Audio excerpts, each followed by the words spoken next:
Doctor Somaraju Susheela గారు, వారి భర్త గారు శాస్త్రవేత్తలు. వారిద్దరూ డాక్టరేట్ చేసి సొంతంగా ఒక చిన్న పరిశ్రమను స్థాపించారు.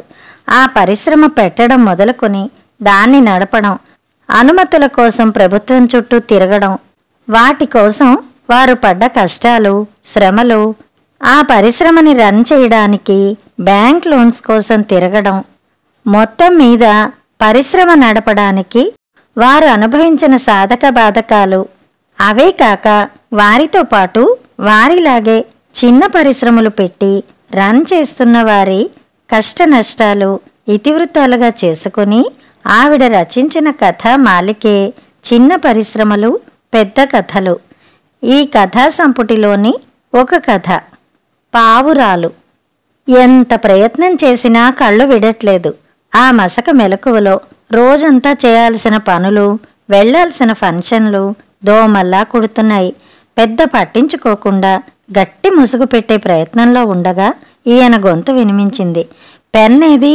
దాని ప్లేస్లో అది లేకుండా ఎక్కడికెళ్ళింది? టీ తాగడానికి వెళ్ళిందేమో, కాసేపట్లో వచ్చేస్తుంది. అయినా తెల్లారకట్ల మీకు పెన్నుతో ఏం పని? రాత్రంతా కన్ను అర్పకుండా హాలీవుడ్ సినిమాలు చూస్తే నీకు 8:30 తెల్లారకట్లలాగా ఉంటుంది. ఇంతకీ పెన్ ఎక్కడుంది? పెన్ను టీ ఎందుకు తాగుతుంది? ఇంకు తాగుతుంది కానీ. అయ్యో, అప్పుడే తెల్లారిపోయిందా? టీఎన్టీ సినిమాలు చూస్తుంటే ఎంచక్కా చిన్నప్పుడు మా నాన్న నేను లీలామహల్లో చిప్స్ తింటూ రెండో ఆట చూస్తున్నట్లుంటుంది. పాపం మా నాన్న ఎంత మంచివారో. పోన్లే నయం, మా అదృష్టం కొద్దీ నీకు మీ నాన్నతో సినిమాలు చూసినట్లుంటాయి. హాలీవుడ్ హీరోలందరూ మీ నాన్నగారిలా ఉంటారు. పెన్ను కనపడకపోతే టీవీ పక్కన పెన్సిల్ ఉంటుంది చూడండి. మళ్ళీ అదక్కడెందుకుందని మొదలెట్టకండి. సండే సందడి పజిల్ రాస్తూ అక్కడ పెట్టాను. ఇంతకీ మీకు పెన్నెందుకు? నిన్న నీకు చెప్పలే సాయంత్రం అడ్వర్టైజ్మెంట్ ఇవ్వాలని? పెన్సిల్తో రాస్తే తీసుకుంటాడా? డబ్బిస్తే బలపంతో రాసినా తీసుకుంటాడు. ఏమిటి అడ్వర్టైజ్మెంటు? అంత హడావిడిగా తక్కువ వడ్డీకి ఎవడైనా అప్పిస్తాడేమోనన్నా. నెమ్మదిగా ఇక లేస్తున్నా. గబగబా కాగితం మీద ఏదో బరికి కళ్ళజోడు నా ముఖానికి తగిలించి చేతిలో ఆ పేపర్ పెట్టి వెళ్ళిపోయారు. ఇంత అర్జెంటుగా ఈయనకి ఏం కావాల్సి వచ్చింది చెప్పమా అని తీసి చదివా. ప్రియమైన గౌరవనీయులైన మా బంధుమిత్రులకు మీ ఇంట జరగబో వివాహములు, జన్మదినములు, పేరంటములు, పూజలు, వ్రతాలు, వీడ్కోళ్ళు, విందులు మొదలగు అన్ని శుభకార్యములకు మా ఇరువురి ఆశీస్సులు, శుభాకాంక్షలు, అభినందనలు ఎల్లప్పుడూ ఉంటాయి. పనులు మరియు వయోభారం వల్ల మేం స్వయంగా పాల్గొనే పరిస్థితులు లేనందువల్ల మమ్మల్ని ఆహ్వానించి మా విలువైన సమయం వృధా చేయవద్దని నా ప్రార్థన. ఇట్లు భవదీయులు. ఒక్క దెబ్బతో నా నిద్ర పటాపంచలైపోయింది. ఈ మనిషికి ఒక్క పూటలో ఏమైంది? నిన్న కూడా మామూలుగానే ఉన్నారు. ఈ వయసుకే మతిపోతుందా? చదివిన పేపర్ చాలుగాని పక్కన పెట్టండి. ఏమిటి పిచ్చిరాతలు? మన 30 ఏళ్ల సంసారంలో ఒక్కసారైనా మీరేదైనా పండక్కి గాని పెళ్లికి గాని వచ్చారా నాతో? పోనీ నేనెప్పుడైనా బలవంతం చేశానా? అసలు ఆ మాటకొస్తే ఈ మధ్య ఎవరూ మీరు రావట్లేదని కూడా అడగట్లేదు తెలుసా? ఎలా అడుగుతారు? ఎక్కడైనా తోరణం కట్టడం ఆలస్యం. నువ్వెళ్ళిపోయి అనృత దోషం అంటకుండా మా ఆయన ఎక్కడికి రారండి, ఆ చేసే మర్యాద ఏదో నాకే చెయ్యండి అని చెప్తుంటే ఈవేళ ఎలాగైనా పేపర్కిచ్చేయి. మీరు రానప్పుడు నే వెడితే మీకేమిటి అభ్యంతరం? అంతగా ఇష్టం లేకపోతే మానేస్తా. అంతేగాని తిక్కరాతలేమిటి?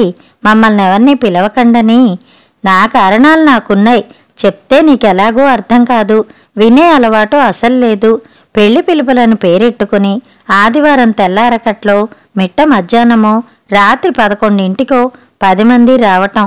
15 ఏళ్ల క్రితం కట్టిన ఇంటిని పట్టుకుని భలే కట్టారే ఇల్లు, ఏమాత్రం అయిందేమిటి అని వెధవ ప్రశ్నలు. జీవితంలో 2-3 సార్లు కూడా కలవని వాళ్ళందరి పెళ్లిళ్ళకి నువ్వు తయారవడం, పిలవకపోతే బాగుండదని వాళ్ళు పిలవడం, పిలిచాక వెళ్ళకపోతే బాగుండదని నువ్వన్ని పనులు మానుకుని వెళ్ళిపోవడం. అసలు జనాలకి మతులు పోతున్నాయి. ఉన్నవాడైనా లేనివాడైనా పెళ్ళో మరోటో పేరు చెప్పుకుని 100 కొద్దీ మనుష్యుల్ని పోగేయడం, చిప్ప భోజనాలకి లక్షలు తగలెట్టడం. ఇంతకీ నువ్వు పేపర్కి ఇస్తావా ఇవ్వవా? రాజునిమ్మంటావా? మీరు రాసిన మ్యాటర్కి 1500 అవుతుంది. కనీసం 4 సార్లైనా వెయ్యాలి. 4 పేపర్లో అయినా వెయ్యాలి. అంటే కొన్ని వేలు అవుతుంది. నా దగ్గర అంత డబ్బు లేదు తగలేయడానికి. టైం మాత్రం ఉంది. నా కోపం తెప్పించకు. ఆదివారం ఆంధ్రజ్యోతిలో వెయ్యి. ప్రస్తుతానికి సరిపోతుంది. తర్వాత చూద్దాం. సర్లేండి. ఏమిటి సర్లేండి? జాగ్రత్త. ఆలోచనలో పడ్డా.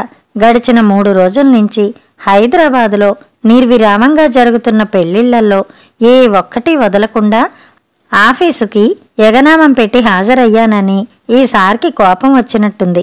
నేను మాత్రం చస్తానా?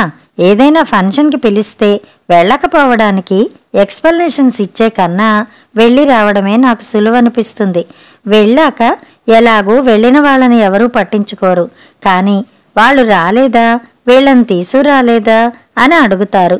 మర్యాదలన్నీ క్యాటరింగ్ వాడు చేయాల్సిందే. కిలో బరువున్న ప్లేట్లు మోసి మోసి నా చేతులు బిర్యానీ, పచ్చి ఉల్లిపాయలు తిని తిని నా నోరు చచ్చుబడిపోయాయి. ఈయన కోపం వచ్చిందంటే పాపం ఆయన తప్పేం లేదు. నాకే విసిగేస్తోందంటే నిజంగానే పరిస్థితులంత దారుణంగానే ఉన్నాయి. ఈయంతో పొద్దున్నే తగు పెట్టుకుంటే జరగదు. అట్నుంచి నరుక్కు రావాల్సిందే. ఈ వేళ ఒక్కరోజు మాట్లాడకండి. మొత్తం 5 చోట్లకెళ్ళాలి. 2 ఒడుగులు, ఒక పెళ్ళి, ఒక రిసెప్షను, ఒక సత్యనారాయణ వ్రతం. రేపు పొద్దున్నుంచి సాయంత్రం దాకా ఫ్యాక్టరీలోనే ఉంటా. ఎక్కడికి కదలను. సరేనా? సరే. ఈ అడ్వర్టైజ్మెంట్ మాత్రం ఇచ్చేసిరా.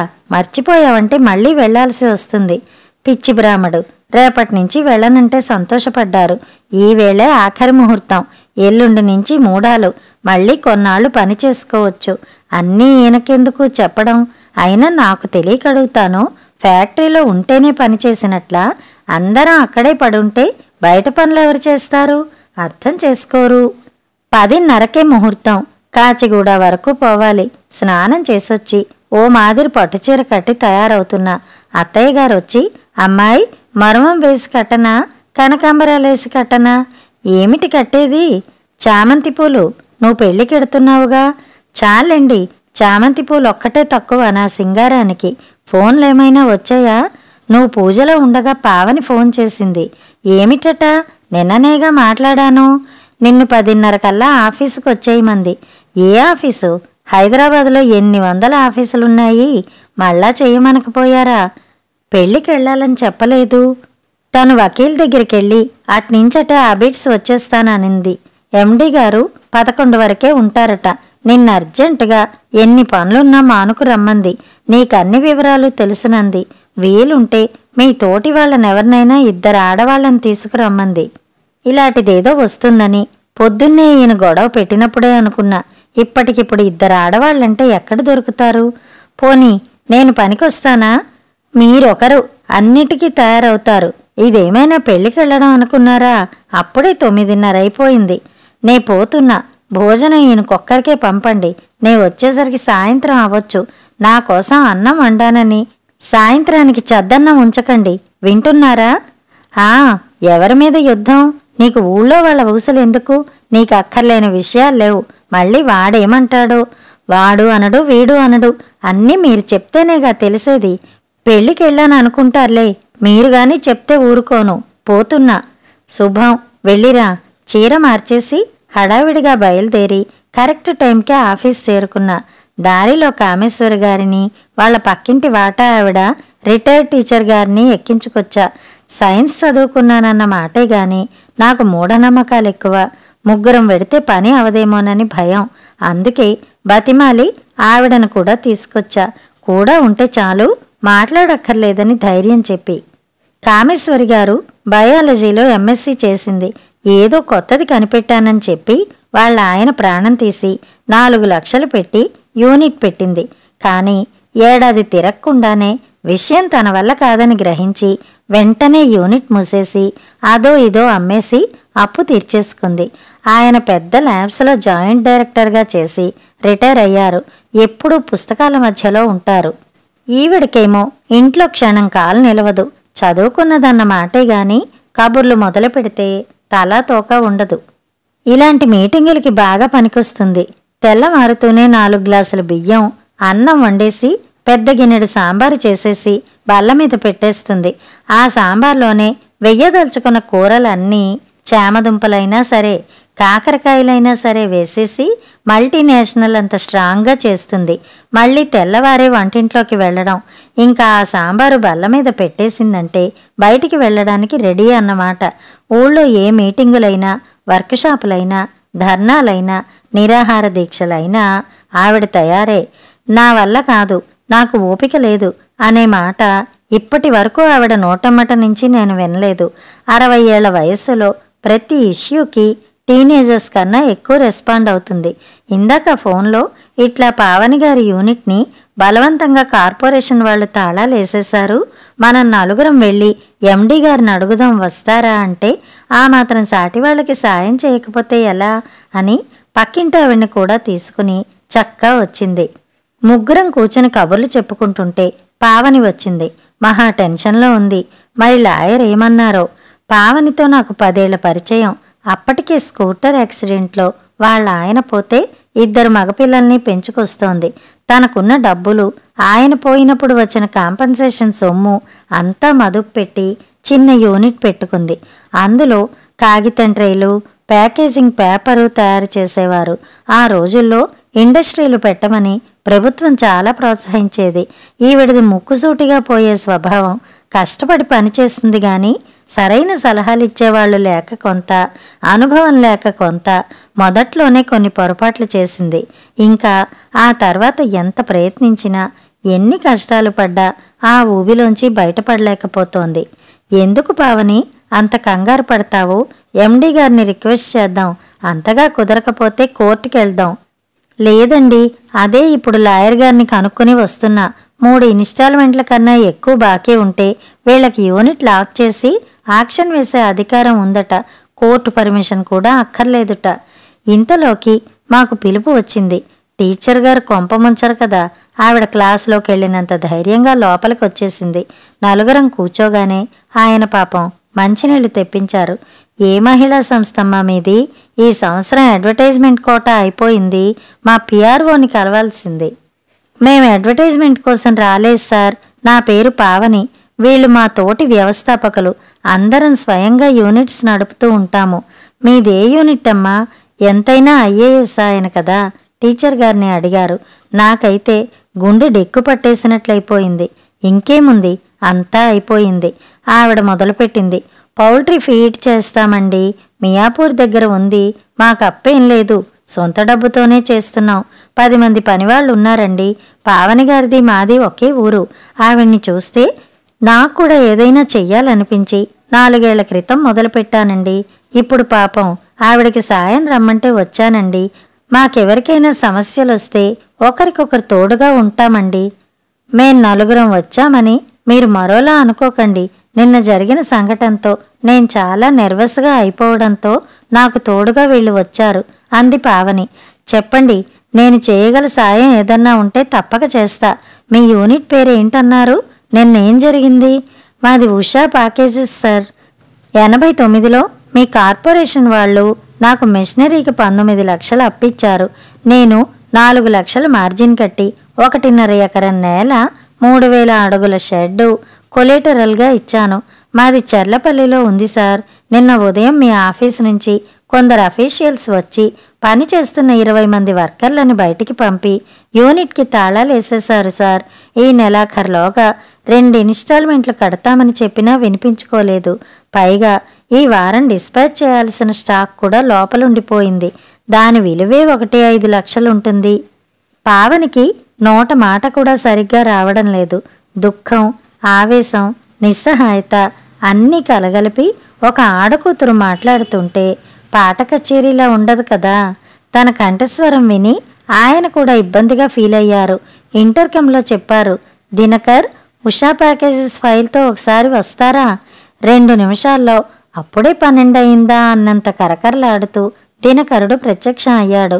ఆ ఫైలు ఎండి గారి ముందు పెట్టి చాలా చిన్న స్వరంతో చెప్పాడు, మొన్న కమిటీ యాక్షన్ తీసుకునేందుకు అప్రూవ్ చేసింది సార్. వీరికి నోటీస్ కానీ లెటర్ కానీ పంపారా? 2 నోటీసులు ఇష్యూ చేశాం సార్. ఇంతలోకే తన దస్త్రంలోంచి పెద్ద ఉత్తరం తీసింది పావని.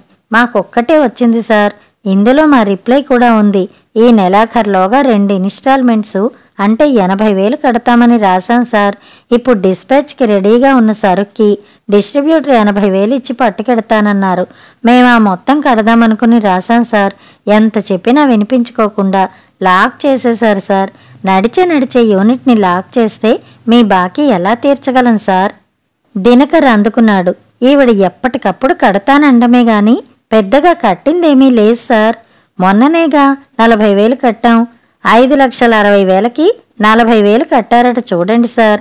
సార్, అందులో 3,40,000 ఇంట్రెస్ట్ కాంపోనెంటే కదా. అంటే మీరీ మధ్య పేమెంట్ ఏమీ చెయ్యలేదా? లేదు సార్, ఎప్పుడు వీళ్ళ పార్ట్నర్స్ గొడవలు. దినకర్, ఆమెను చెప్పనివ్వండి. ఆ ఐఏఎస్ ఆఫీసర్ ఎవరో తప్పపుట్టినట్టున్నారు. ఇంత పురాతనంగా అంటే నేత చీరలు ముడులతో ఉన్న నడివయసు దాటిన మమ్మల్ని కూర్చోమని మర్యాద చేయడమే కాకుండా మేం చెప్పేది వినే సాహసం కూడా చేస్తున్నారు. పావని మొదలెట్టింది. 89లో మన రాష్ట్రంలో ఆ ప్రోడక్ట్ మొదటిసారిగా పెట్టాను. మీరు లోన్ ఇచ్చిన 6 నెలల్లో బిల్డింగ్ పూర్తి చేసి మిషనరీ కూడా ఎరెక్ట్ చేశాం. కానీ పవర్ కనెక్షన్ రావడానికి సంవత్సరం పట్టింది. అప్పట్లో ప్రోడక్ట్కి మంచి డిమాండ్ ఉండేది. ధర కూడా బాగుండేది. మంచి డిస్ట్రిబ్యూటర్ ఉండేవారు. మా ప్రోడక్ట్ చేసే మిషన్కి ఉన్న గిరాకీ చూసి సగం కెపాసిటీతో పనిచేసే మిషన్ 8 లక్షలకి అదే కంపెనీ వాడు తయారు చేశాడు. మీరు మిగతా బ్యాంకులు కలిపి ఇదే ప్రాజెక్టుకి ఇంకో 12 మందికి లోన్లు శాంక్షన్ చేశారు. దాంతో అప్పటి వరకు 1 కోటి రూపాయి అమ్ముతున్న మా ట్రే 60 పైసలకి పడిపోయింది. అప్పటికే మేం వడ్డీతో పాటు 4 ఇన్స్టాల్మెంట్లు కూడా కట్టాం. ధరలు తగ్గి చాలా కన్ఫ్యూజన్లో ఉన్నప్పుడు మా పార్ట్నరు 20 పైసల వాటా ఆయన డైరెక్టర్గా రిజైన్ చేసి మీకు తన గ్యారంటీ విత్డ్రా చేసుకుంటానని రాశారు. ఇది కేవలం మా కుటుంబంలో కలహాల వల్ల జరిగింది. అప్పుడు కూడా మీ ఆఫీస్ వాళ్ళు వెంటనే వచ్చి మా యూనిట్ని లాక్ చేసేశారు. సుమారుగా నడుస్తున్న యూనిట్ తాళం పడ్డంతో డిస్ట్రిబ్యూటర్ ఇంకొకళ్లతో అగ్రిమెంట్ కుదుర్చుకొని మమ్మల్ని డిపాజిట్ వాపసిమ్మని అడిగి తీసేసుకున్నాడు. ఇదెప్పుడు జరిగింది? 92లోనండి. అప్పుడు మా ఊళ్ళో పొలం అమ్మి 2 లక్షలు కట్టి ఒక స్థలం 600 గజాలు సెక్యూరిటీ ఇచ్చి యూనిట్ తెరిపించాం సార్. ఆ తర్వాత ఏమాత్రం కట్టారు? యూనిట్ అయితే మా చేతికి వచ్చింది గాని డిస్ట్రిబ్యూటర్ తప్పుకోవడంతో బిజినెస్ బాగా దెబ్బతింది సార్. ఎలక్ట్రిసిటీ బోర్డుకి మినిమం బిల్లు ఏడాదికి 1-2 లక్షలు కడితే గాని రీకనెక్షన్ ఇవ్వలేదు. ఈ లోపల కాగితం ధర, ట్రేల ధర ఇంకా తగ్గి 55 పైసలైంది. అందువల్ల ఈ 3-4 ఏళ్లలో కొద్దిగా కట్టాం కానీ చెప్పిన ప్రకారం కట్టలేకపోయాం సార్. ఇప్పుడు నేను చేయగల సాయం ఏముంటుందమ్మా? కమిటీ అన్నీ ఆలోచించే నిర్ణయం తీసుకుందిగా. తెరిచినా మీరు ఎలా ప్రొడక్షన్ చేస్తారు? ఇంత అమౌంట్స్ ఎలా కడతారు? ఇంతలోకి కామేశ్వరి గారి బుర్ర పనిచేసినట్టుంది. ఈ పీరియడ్ అంతా సిక్ యూనిట్గా పరిగణించి వడ్డీ కాంపౌండింగ్ చేయకుండా మళ్ళీ అంతా రీషెడ్యూల్ చేయొచ్చు కదండి. ఆవిడ పరిధిలో లేని పరిస్థితుల వల్ల యూనిట్ సిక్ అయితే ఏం చేస్తారు? తన ప్రయత్నలోపం ఏమీ లేదు కదా. పైగా ఉన్న ఆస్తులన్నీ ఈ యూనిట్కి పెట్టారు కదా. నేను వంతపాడా. అమ్మాలన్నా యాక్షన్ చేయాలన్నా కూడా నడిచే యూనిట్ అయితేనే మంచిది కదా సార్. లాక్ చేస్తే మిషన్లన్నీ పాడైపోతాయి కదా. ఈ లోపున ఆవిడ్ని పని చేసుకొనిస్తే కొంత కడుతూ ఉంటారు. మీకు సరైన పార్టీ దొరికితే హ్యాండ్ ఓవర్ చేస్తానని రాసిస్తారు. పాపం ఆయన ఆలోచనలో పడ్డారు. కానీ నక్షత్రకులు లేందే పురాణాలు ఎక్కడి నుంచి వస్తాయి? దినకరుడు అందుకున్నాడు. ఏ పేమెంటు లేకుండా యూనిట్ తెరవడం కష్టం సార్. ముందు వాళ్ళని 2 లక్షలు కట్టమనండి సార్. లక్షలు కట్టాలంటే కష్టం సార్. పైగా వర్కింగ్ క్యాపిటల్కే ఇంకో 50,000 కావాల్సి వస్తాయి. 2 లక్షలైనా లేని వాళ్ళు యూనిట్ ఎలా నడుపుతారమ్మా? ఇంక దినకర్తో మాట్లాడడం మొదలుపెట్టారు. వీరికో లెటర్ ఇష్యూ చేయండి. ఈ మీటింగ్ని రిఫర్ చేస్తూ 2 లక్షలు 10 రోజుల్లోగా కడితే రీకన్సిడర్ చేస్తామని. వెంటనే బెల్ కొట్టారు. చివరి నమస్కారం పెట్టి బయటపడ్డాం. కొన్ని యుగాలు ఆయనతో మాట్లాడినట్లు అనిపించింది. తీరా బయటకొచ్చి టైం చూస్తే 5 నిమిషాలు తక్కువ 11. ఇప్పటినుంచి వెళ్ళిపోయి ఏం చేస్తాం? ఇంకోసారి దినకరుణ్ణే కదుపుదామని వెళ్ళాం. టీ తాగడానికని వెళ్ళిన పెద్ద మనిషి 11:30కు వచ్చాడు. ఏం మేడం, నేను మీకు మొన్ననే చెప్పాను కదా, ఎవరి దగ్గరికి వెళ్ళినా పని అవదని. నేనప్పుడు మంచి పార్టీని మీకు పంపిస్తే మాట్లాడకుండా తరిమేశారు. ఇప్పుడు నా చేతిలో కూడా ఏమీ లేదు. ఏం పార్టీ సార్? 30 లక్షలు చేసే యూనిట్కి మీకు 8 లక్షలు కడతానన్నాడు. నాకు 1 లక్ష ఇస్తా అన్నాడు. మిగిలింది ఎక్కడి నుంచి వస్తుంది? మళ్ళీ మా మీదకి ఆర్ఆర్ యాక్ట్తో వస్తారు కదా. ఇంకా మీకు వేరే ఆస్తులేవీ లేనప్పుడు భయం దేనికి? ఆ ప్రోడక్ట్కి కాంపిటీషన్ ఎక్కువైపోయింది, ధర తక్కువైపోయిందని మీరే అంటున్నారు కదా. తెలిసి ఎవరొస్తారు? ఉత్త ల్యాండ్ బిల్డింగే 25 లక్షలు చేస్తుంది. నా సొంత డబ్బే 10 లక్షలు పెట్టాను. దేనికైనా న్యాయం ఉండాలి కదా. మరి మీ ఇష్టం, రేపు లెటర్ పంపిస్తాను. నే వెళ్ళింది చోద్యం చూడ్డానికి కాదు కదా. పోన్లేండి సార్, మీ పరిధిలో లేని విషయాలకి మీరు మాత్రం ఏం చేస్తారు? సోమవారం నాడు మా అసోసియేషన్ మీటింగ్కి సీఎం గారు వస్తున్నారు. మా సమస్యలు పరిష్కరించడానికి వారికి విన్నవించుకుంటాం. మాకేమైనా సాయం చేసి మా యూనిట్ తెరిపిస్తారేమో. మేమేమీ చార్మినార్ మాకు రాసిమ్మని అడగట్లేదుగా. మా యూనిట్లో పని చేసుకోనిమ్మంటున్నాం. ఆయన తన వల్ల కాదంటే 100,000,000 దరిద్రాలకి అనంతకోటి ఉపాయాలు ఉండనే ఉన్నాయి. కానీ మీరు మాకు ఇన్ని సంవత్సరాలుగా తెలిసిన వారు అవడం వల్ల మిమ్మల్ని అడుగుతున్నాం. సాయం చేస్తే మీ రుణం ఉంచుకోం. సీఎం గారు నిజంగా మీ అసోసియేషన్కి వస్తున్నారా? ఆయనకి అంత తీరుబడెక్కడా? ఎందుకు రారు? మేమెప్పుడు పిలిచినా ఆయన కాదనరు. మేము అడిగే దాంట్లో రీజన్ ఆయనకి అర్థం అవుతుందనే నమ్మకం మాకుంది. ఇండస్ట్రీలు పెట్టమనగానే అయిపోదు కదా. మరి మాకు కష్టం వచ్చినప్పుడు ఆదుకోవడానికి కాకపోతే మీరంతా ఎందుకు? రేపు మళ్ళీ మీ దగ్గర ఇంకో 10 మంది అప్పుకి రావాలంటే మేం సరైన ఉదాహరణలు అవ్వాలి కదా. పని చేసి అప్పు తీరుస్తామంటున్నాం కానీ బాకీ ఎగ్గొట్టి పారిపోవడం లేదు కదా. చెప్పేదేదో చెప్పేసి సెలవు తీసుకుని బయటపడ్డాం. ధైర్యంగా ఉండండి. సోమవారం నాటికి రిప్రజెంటేషన్ రాసి అందరం సంతకాలు పెట్టిద్దాం. ఇప్పటినుంచి డీలా పడకండి అని ధైర్యం చెప్పి అందరం కాచిగూడలో పెళ్లి భోజనాల టైంకి చేరుకున్నాం. భోజనాలు చేస్తూ అడిగా, టీచర్ గారు, మీరు భలేగా చెప్పారే, నాకెంత కంగారు వేసిందో. మిమ్మల్ని ఎందుకు అడిగారో అని. ఎందుకమ్మా కంగారు? నిజంగానే మా మేనలుడి పౌల్ట్రీ ఫీడ్ యూనిట్లో నాకు పావలా వాటా ఉంది. శనాదివారాలు అక్కడే పనిచేస్తా. ట్యూషన్లు ఉండవు కదా అని. నేనేం లేని చెప్పలేదు. అసలు నాకు ఇంట్రెస్ట్ ఉండబట్టే కామేశ్వరి గారు అడగగానే వచ్చా.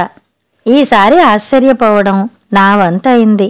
ఎవరిళ్ల దగ్గర వాళ్ళని దించి ఫ్యాక్టరీ చేరుకునేసరికి 2 అయింది. ఆయన అప్పటికే భోంచేసి ఏదో చదువుకుంటున్నారు. అయ్యో, అంతా తినేసా, నీకుంచడం మర్చిపోయి. మీరేం మర్చిపోలేదు, మీకొక్కరికే పంపారు అమ్మ. ఇంతకీ ఏం చెప్పారు మీతో? పెళ్ళిళ్ళకెళ్ళదుట, పావంతో కలిసి ఏదో మీటింగ్కి వెళ్ళిందని చెప్పారు. నాతో చెప్పొద్దన్నావన్నారు. ఇంతకీ ఏమన్నారు ఎండీ గారు? వర్కింగ్ అవర్స్లో ఊరికి పెళ్ళిళ్ళని పేరెంటాలని తిరిగితే చిరాకేస్తుంది గాని ఎవరికైనా ఉపయోగించే పనులు చేస్తే ఎవరు కాదంటారు? గొప్పే. పొద్దున్నే నాకెంత విసుగొచ్చిందో. ఎండీ గారు మర్యాదగానే విన్నారు, కానీ పని అయ్యేట్టు లేదు. చెప్పడం అయితే గట్టిగానే చెప్పాం. ఇంకా సీఎం గారికి రిప్రజెంటేషన్ ఇద్దామనుకుంటున్నాం. చింకి చేటంత మొహం చేసుకుని శనివారం 12 అయ్యేసరికి మా యూనిట్కి వచ్చింది పావని. చేతిలో రెపరెపలాడుతున్న కాగితంతో. పొద్దున్న దినకర్ గారు ఫోన్ చేసి రమ్మంటే ఆఫీస్కెళ్ళా. వారం రోజుల్లో 50,000 కడితే యూనిట్ తెరుస్తారట. 6 నెలల్లో రెగ్యులరైజ్ చేయమని ఉత్తరం ఇచ్చారు. ఇదిగో మీకెలా థ్యాంక్స్ చెప్పుకోవాలో. తనకి సంతోషంతో కళ్ళ నిండా నీళ్లే. అవి చాలే, మళ్ళీ ఈ పరిస్థితి రానియకు మరి అన్నాను. కథ సమాప్తం.